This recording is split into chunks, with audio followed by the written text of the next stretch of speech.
रूस ने यूक्रेन में सबसे बड़ा खूनी तांडव किया है। रातों रात 500 ड्रोन से सब खत्म कर दिया है और यूएस समेत पूरी दुनिया हिल गई है। नमस्ते, मेरा नाम रिमझिम जेठानी है और आप न्यूज़ 24 देख रहे हैं। सबसे पहले आप देखिए कि किस तरीके से यूक्रेन ने खुद कहा है कि रशिया ने बिगेस्ट ओवरनाइट ड्रोन बम्बार्डमेंट की है। यानी जब से 3 साल हो गए रशिया यूक्रेन वॉर को, लेकिन पहली बार रातों रात इतने सारे ड्रोन बरसाए हैं और लिटरली तबाही ला दी है यूक्रेन में। ये रशिया का बदला है यूक्रेन से। आपको पता है ना यूक्रेन ने कैसे ड्रोन अटैक किया था, कैसे एयरबेस तबाह कर दिए थे, और अब ये तबाही का मंजर देखिए।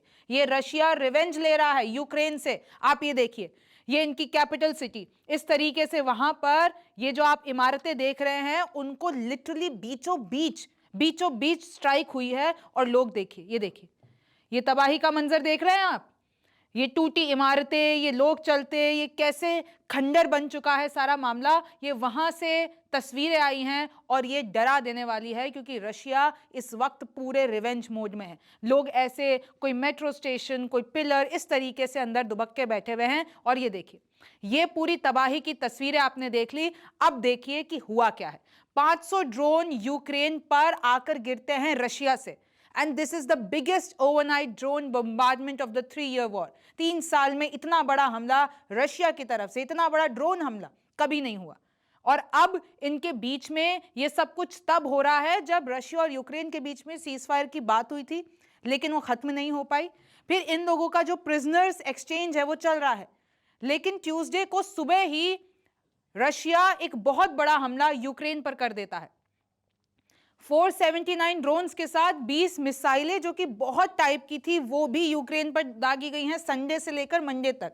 यानी रशिया अब रुक नहीं रहा है, क्योंकि भाई दुनिया भर में तो उसकी बेइज्जती हो गई ना। यूक्रेन ने जो हमला किया था, जो एयरबेस तबाह किए, जो उनके फाइटर जेट्स तबाह किए, जो 1.5 साल की प्लानिंग के साथ रशिया को लिटरली पूरी दुनिया के सामने एक तरीके से बेइज्जत कर दिया। और अब रशिया उसका बदला ले रहा है। सेंट्रल और वेस्टर्न एरियाज में यूक्रेन को तबाह कर दिया है। और इनफैक्ट आप देखिए, यूक्रेन ने यह दावा किया है, उनकी एयरफोर्स ने दावा किया है कि जो भी रशिया हमले कर रहा है उसमें से 277 ड्रोन्स तो हमने इंटरसेप्ट कर लिए, 19 मिसाइलें भी इंटरसेप्ट कर ली। सिर्फ 10 ड्रोन्स ऐसे हैं जो आकर लगे हैं, लेकिन आप तबाही का मंजर देख सकते हैं कि कितना बड़ा हमला हो रहा है। और देखिए, एक और दावा सामने आया है। दावा यह सामने आया है कि यूक्रेनियन जनरल स्टाफ ने कहा है कि हमने 650 किलोमीटर अंदर घुस के रशिया के एक बार फिर से उनके रशियन फाइटर जेट्स को मार गिराया है। मार गिराया इन द सेंस उनको डिस्ट्रॉय कर दिया है। वो स्टेशन थे और उस पर हमने हमला कर दिया है। हमने उनकी एयरफील्ड में हमला किया और हमने 650 किलोमीटर अंदर जाकर उनके फाइटर जेट्स तबाह कर दिए। लेकिन इस पर रशियन अथॉरिटीज का कोई भी कमेंट नहीं आया है। और कुछ वहां के इन्फ्लुएंसर्स हैं जो ये बताने की कोशिश कर रहे हैं कि वॉर प्लेन्स एकदम ठीक है और कोई डैमेज नहीं हुआ है। लेकिन लगातार दोनों तरीके से दावे आ रहे हैं। आप देख सकते हैं कि कैसे यूक्रेन ने जब रशिया पर हमला किया था तो लिटरली उनके जो न्यूक्लियर केपेबल वॉरशिप्स थे उसको तबाह कर दिया था। पूरी दुनिया बस इसी की बात कर रही थी कि कैसे एक छोटा सा देश यूक्रेन, उसने रशिया पर इतनी बड़ी प्लानिंग करके, ड्रोन स्मगल करवा के, एयरबेस के पास अपना ट्रक खड़ा करवाते हैं, मधुमक्खियों की तरह ड्रोन्स आते हैं और बूम, 5 एयरबेस तबाह, उसमें 41 एयरक्राफ्ट तबाह। और अब रशिया पूरे रिवेंज मोड में। और इनफैक्ट आपने पता है ना, यूएस भी कह चुका है, वो ट्रंप ने, जो कि पुतिन को फूटी आंख नहीं सुहाते हैं, दोनों का 36 का आंकड़ा, लेकिन ट्रंप और पुतिन में 75 मिनट्स कॉल पे जिगरी दोस्तों की तरह बात होती है। और पुतिन कह देते हैं कि देखो भैया ट्रंप, हम तो बहुत बड़ा रिवेंज लेने वाले हैं। तो इस तरीके से आगे बात बढ़ी है। और अभी मेरे पास ये अपडेट आया है, Russian drone and missile attacks kill 1 and wound 8 in Ukraine. ये दावा किया जा रहा है कि इसमें अभी तक कैजुअलिटीज ज्यादा नहीं हुई है, लेकिन इंफ्रास्ट्रक्चर को बहुत ज्यादा तबाही देखने को मिल रही है। और देखिए, मेनली जो southern port city of Odesa है, वहां पर बहुत ज्यादा तबाही देखने को मिली है। ये जो हमला हुआ है वो अर्ली आवर्स ऑफ ट्यूसडे में हुआ है। इनफैक्ट आप देखिए कैसे 500 ड्रोन, ये एक तरीके का रिवेंज, मैंने आपको बताया ना, जो 1 जून को हमला हुआ था उसका रिवेंज है। Trump administration redirects 20,000 anti-drone missiles meant for Ukraine. Zelensky ने अभी 2 दिन पहले ही कंफर्म किया है कि भैया ट्रंप एडमिनिस्ट्रेशन ने हमें 20,000 एंटी ड्रोन मिसाइल्स दिए हैं। एक तरफ तो ट्रम्प कहते हैं कि मैं यूक्रेन की अब सहायता नहीं करूंगा, यूक्रेन को हमने माथे पे बिठा दिया है। एक तरफ व्हाइट हाउस में जेलेंस्की को बुलाकर, जो कि जेलेंस्की प्रेसिडेंट है ना यूक्रेन के, उनको बुलाकर व्हाइट हाउस में लड़ते हैं, पूरी दुनिया में अपमान होता है, और उसके बाद कहीं ना कहीं रशिया से भी बात कर रहे हैं और यूक्रेन को मदद भी दे रहे हैं। तो ट्रंप का स्टांस क्लियर, ट्रंप के मन में क्या चल रहा है ना, वो कहना बड़ा मुश्किल होता है। Ukraine's drone swarm attack was a warning for Russia and the US may be next. इसका मतलब आप समझ रहे हैं, वहां के जो अमेरिका के एक्सपर्ट्स हैं, जो यूक्रेन ने रशिया पर हमला किया और जिस तरीके से एयरबेस तबाह किए, उसके बाद जो यूएस में बैठे बैठे एक्सपर्ट हैं, उनको तो चिंता हो गई है। वो तो ये सोच रहे हैं कि यूएस के यानी अमेरिका के जितने भी ऐसे एयर बेसेस हैं, उसमें इतनी ज़्यादा सिक्योरिटी नहीं है।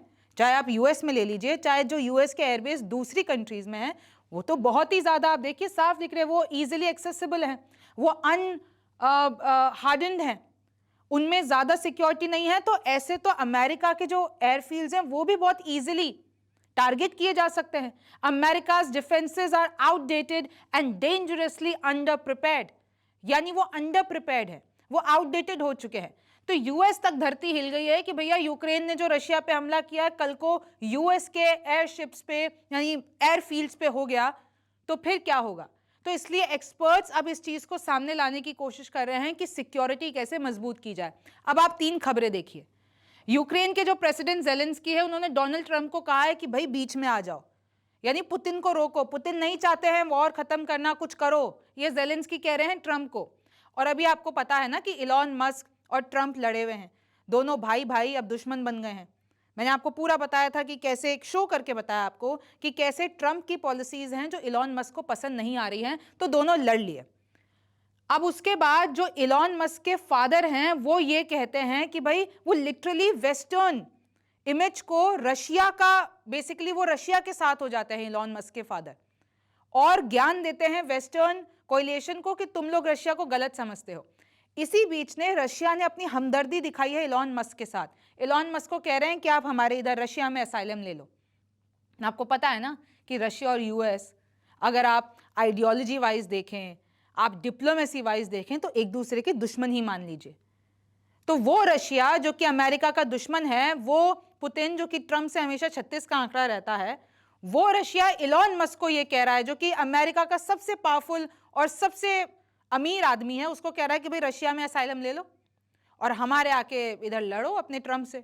तो सोचिए इस कदर की डिप्लोमेसी, इस तरीके के बयान सामने आ रहे हैं। Russia could be ready to attack NATO within 5 years, says secretary general.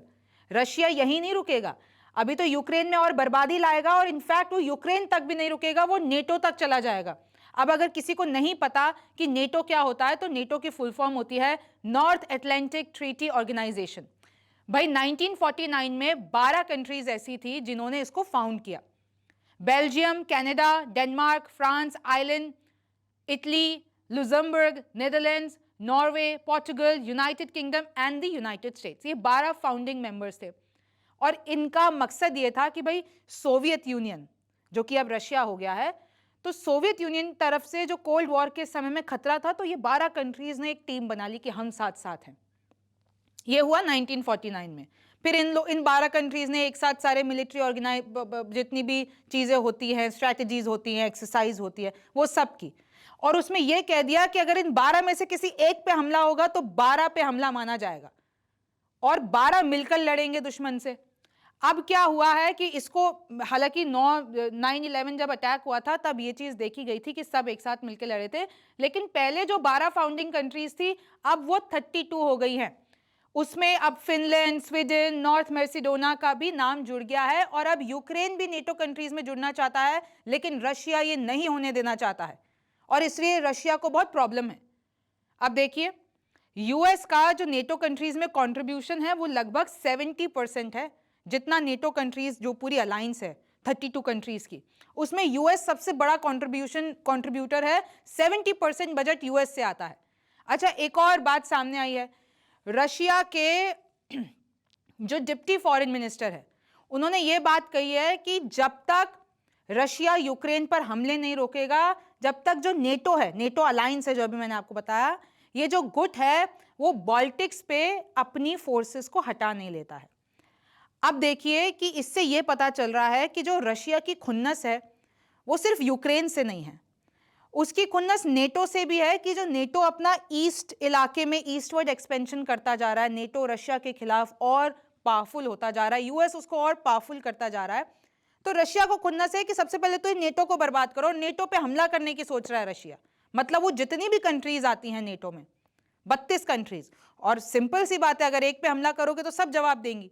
इस तरीके से मामला बिठाया जा रहा है। और मैं आपको बता देती हूं बाल्टिक्स क्या है। तो ये देखिए, ये नक्शा देखिए आप, ये रशिया है, ये इतना बड़ा सारा रशिया, वो इधर आपको छोटा सा यूक्रेन दिख रहा होगा, और ये आप देख सकते हैं कि पूरा रीजन। और इसमें जो आपको ये येलो दिख रहा है, इसको मैं थोड़ा और जूम कर देती हूँ, ये देखिए। तो जो ये बाल्टिक सी है, वहां पर ये 3 है, एस्टोनिया, लाटविया, लिथुआनिया। इन तीनों के संगठन को बाल्टिक स्टेट्स कहते हैं, और यहां पर नेटो की फोर्सेस हैं। लेकिन जो रशिया है, जो मॉस्को है, वो नहीं चाहता कि इन तीनों जगहों पर नेटो की फोर्सेस रहें। तो मॉस्को ये कह रहा है कि हम यूक्रेन पर जब तक हमला करते रहेंगे जब तक ये जो नेटो संगठन है वो यहां से अपनी फोर्सेस हटा नहीं लेता है।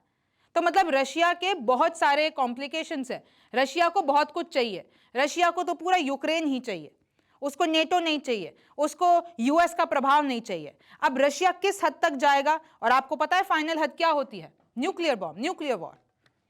और अंदेशा देखिए, क्योंकि इस वक्त चाहे वो इंडिया पाकिस्तान के बीच में हुआ हो, चाहे वो Iran, Israel, Hamas, Russia, Ukraine, US, Russia, चीन, इन सब के बीच में हुआ हो, न्यूक्लियर वॉर की बात आ ही जाती है, क्योंकि ये सब कुछ न्यूक्लियर पावरफुल कंट्रीज हैं। अब इस पे आगे क्या होगा ये तो वक्त बताएगा। आप न्यूज़ 24 देख रहे थे, मेरा नाम रिमझिम जेठानी है, आपसे फिर मुलाकात होगी। नमस्कार, मैं हूं मानक गुप्ता। अगर आपको हमारा ये वीडियो पसंद आया हो तो इसे लाइक और शेयर जरूर करें, और हां, हमें सब्सक्राइब और फॉलो करना ना भूलें, ताकि आप देश और दुनिया की कोई खबर मिस ना करें। तो जुड़े रहिए हमारे साथ और देखते रहिए न्यूज़ 24।